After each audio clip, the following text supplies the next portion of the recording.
Thanks for joining me here today, Riley. We have been meeting with people and just talking about building better culture. And here at Nectar, the way that we think about and help other companies build better culture is through our CREATE framework. So it's 6 pillars making up the CREATE acronym. And today I want to focus specifically on that second E of CREATE, which is elevation. And to us at Nectar, elevation means more than just people occasionally get promoted when they hit some sales goal. To us, elevation means that from the get-go, you have a clear path to the opportunities that are out there, the ways that you can grow, the ways that leadership tap into that, etc. And so, yes, promotions are a part of this. We're going to get into that a little bit today, but elevation is so important. People don't want to come into a company and feel like they're just stagnant and not growing and not getting anywhere. In fact, if they feel that way, they're probably going to start looking elsewhere. So let's dive into elevation a little bit.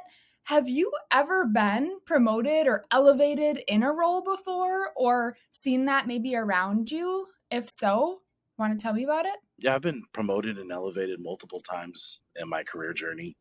Every company for something different, and I've also seen other people grow and flourish into other roles as well. I think one of the biggest ones that kind of sticks out in my mind when I first started working in collections, the thing that they would do is if you ended up hitting a certain number, you would end up having the opportunity to increase your pay or your hourly rate. But because you had a higher hourly rate, you had a higher goal to hit.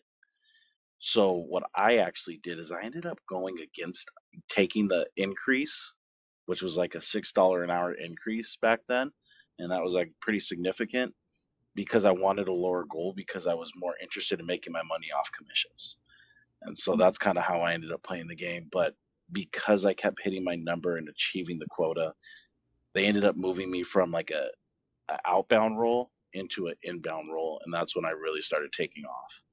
And so when you move from the outbound role to the inbound role, is it because you were consistently hitting numbers? Did you know that that was going to be happening? Or was it kind of like, surprise, you've been kind of elevated into this different role?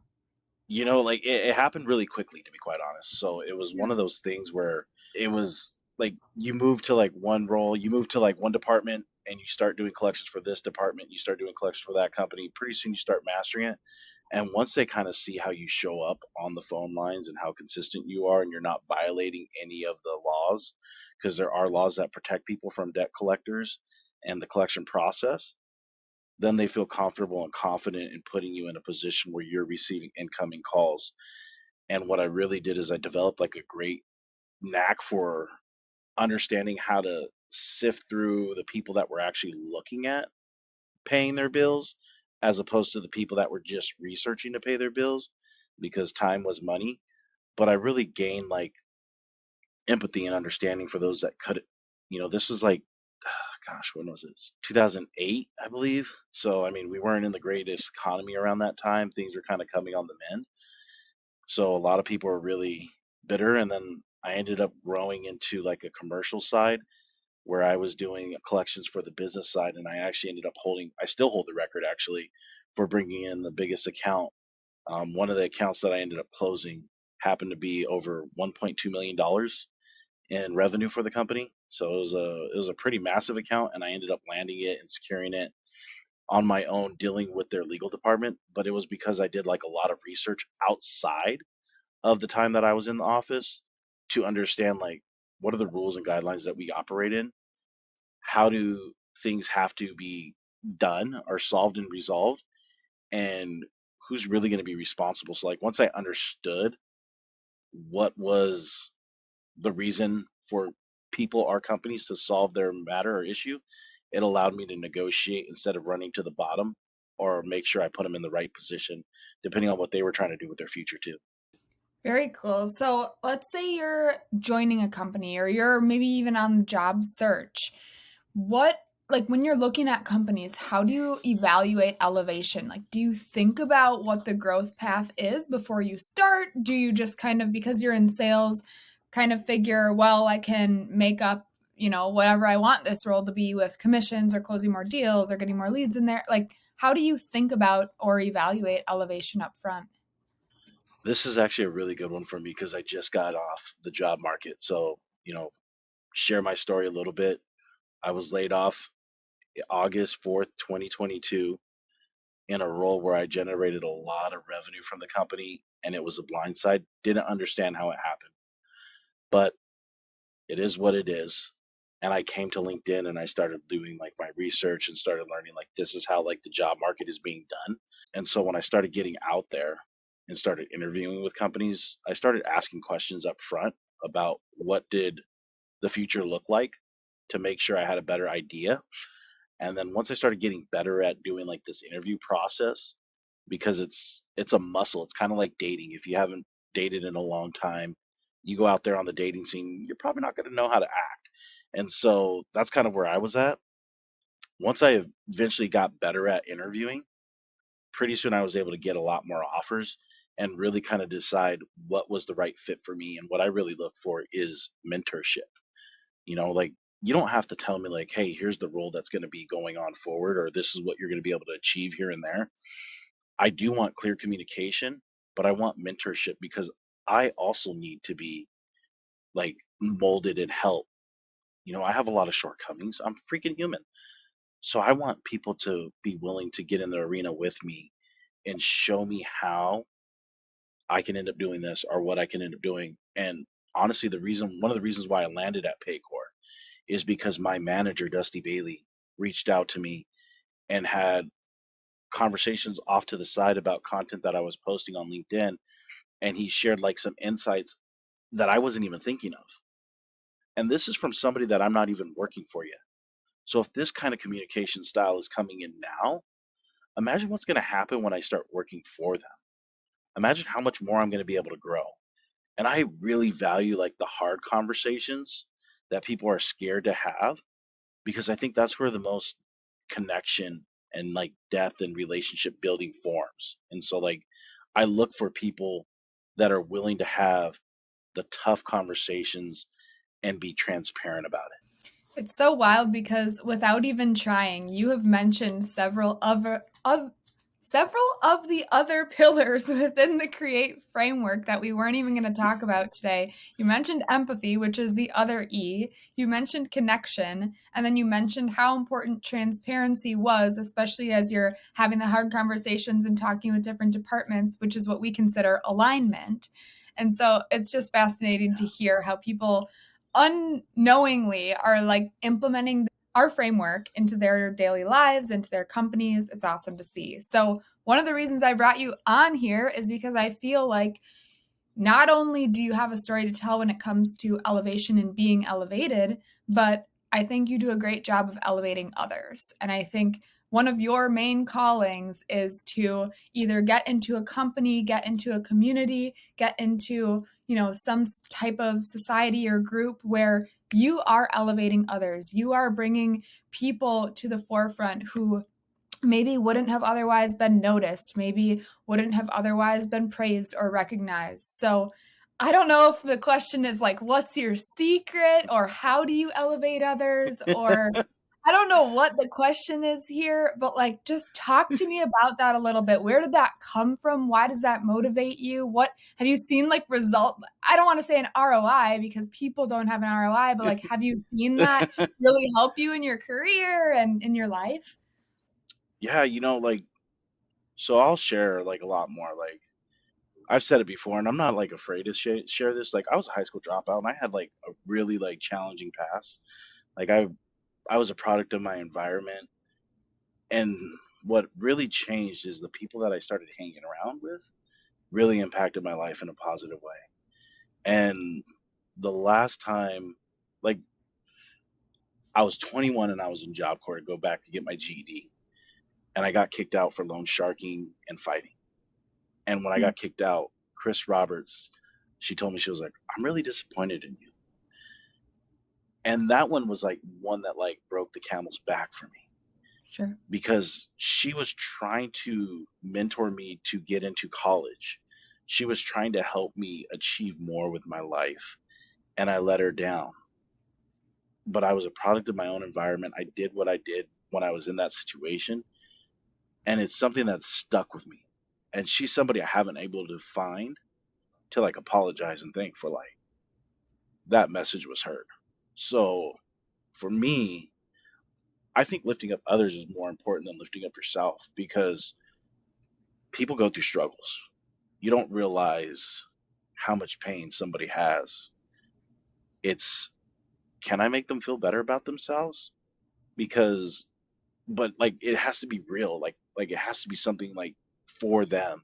So like when I compliment people, it's not complimenting people to compliment people. I compliment them on something that I see in them. They may not see it, but I just want to take the time to say, hey, like I appreciate this. Like your writing style drew me to you. The way that you communicate. It's like I told you this. I was like, you're like a chef and you cook with love with the way you write. You, Jen Allen, Tara Holtzmeyer, all write with this like love and compassion, conviction. And it's so amazing to like experience that. So because I'm seeing other people do it in their own shape and form, it makes it easier for me to come out of my shell and just be a cheerleader. Like I always tell people, like I'm the biggest cheerleader you'll ever meet. Like I love to help people like elevate themselves. Even when I played like sports, like I would play baseball or even slow pitch softball, and like the team that we're facing against is going up to bat. I'd be like, hey man, like like hit your backside shot, like play to your strength. And then if they ended up having a terrible at bat next time, I'd be like, hey man, like that's not your swing. Even though we're Mhm. playing against each other, I want to beat people at their best. Like so, Yeah. like I'm very competitive, but I also want to cheer and root for others because success is infinite. And the only thing that's finite is our mindset. So when people are like so cautious about hiding and keeping secrets for themselves, nobody's going to grow or better. When people are willing to open up and have a conversation and a dialogue together on how we could become better, like your words are going to inspire me to think a different way. And I think that's what human connection and relationship building is all about. And truthfully, the return that you get from supporting and cheering others on is massive. Like when I got laid off, I posted on my Facebook and I was like, "Hey, I'm laid off. Like, anybody have any guidance on what I should do?" And one of my buddies reached out and was like, his name's Byung Chung, and was like, "Hey man, get on LinkedIn, start showing up on LinkedIn, Hmm. and just be who you are. People are gonna love you."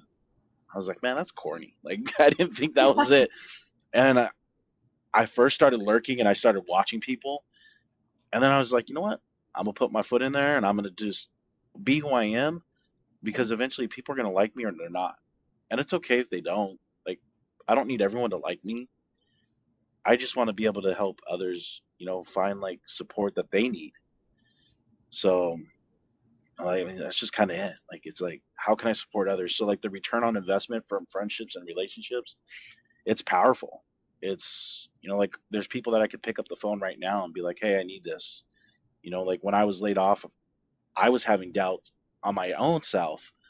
And one of my good buddies, he's an attorney, like when I was like kind of doubting like some of the denials that I was getting because they're like, you don't have industry experience, you can't sell Mhm. SaaS, you don't have this. He like was like, hey man, you're worthy. And like that simple like line reminded me that I'm worthy. Like it gave me courage to keep holding off and keep persevering.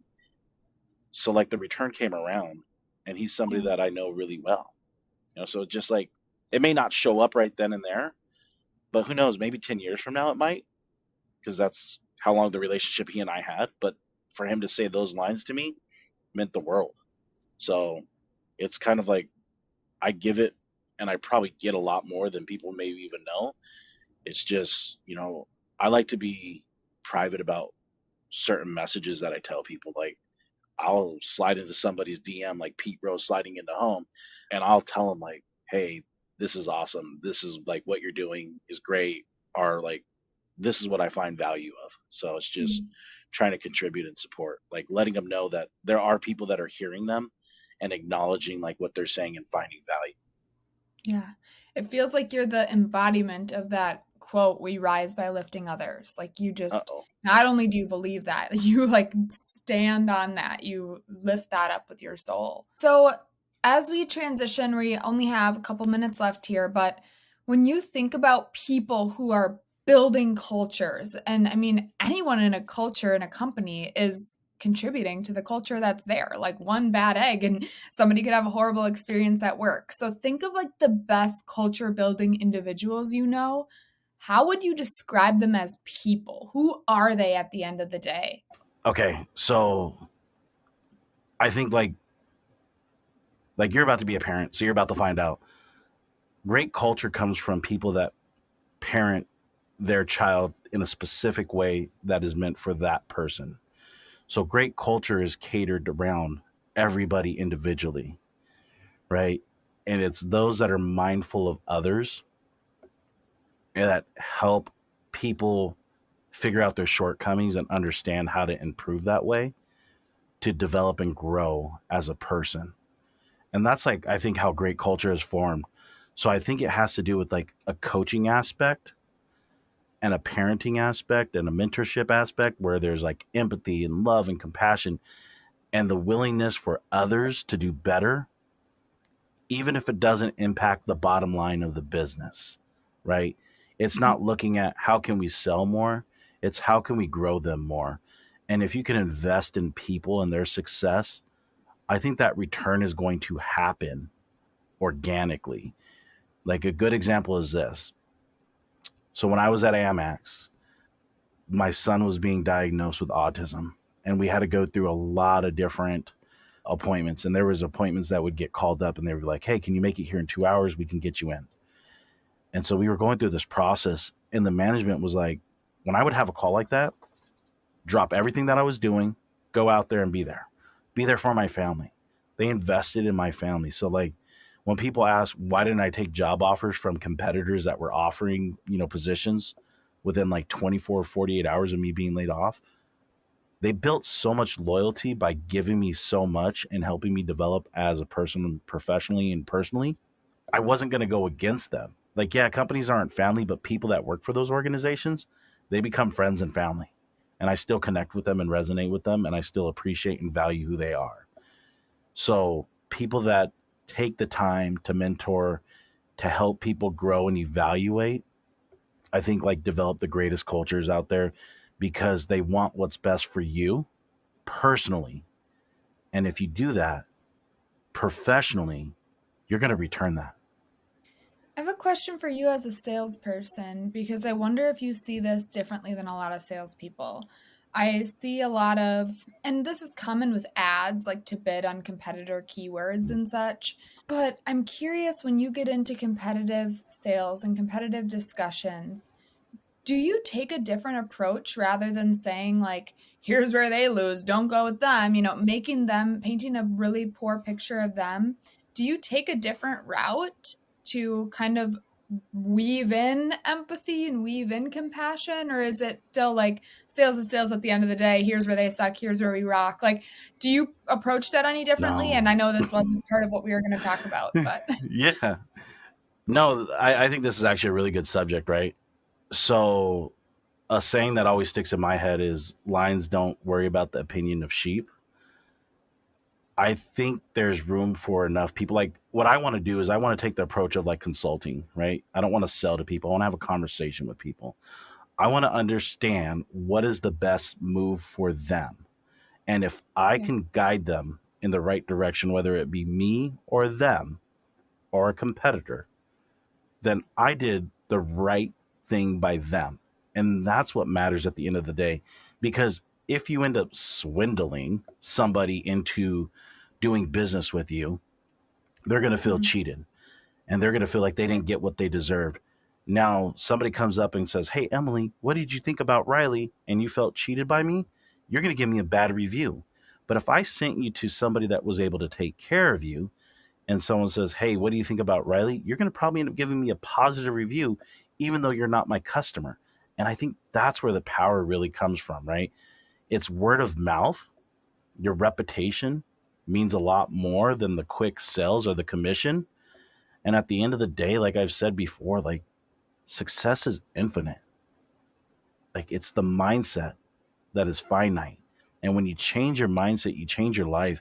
And when you end up looking at like your competition as being something of value because it's who makes you better, like, hey, yeah, we're going to have different like strengths and weaknesses, but the person that's using the product or software or whatever it is that you're selling, they have a certain need. And if you know your competition well enough, you can also educate them on what they do really well and what you do really Yeah. well and let them make the decision because people buy from whom they like.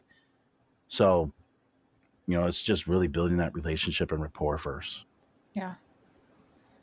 I love it.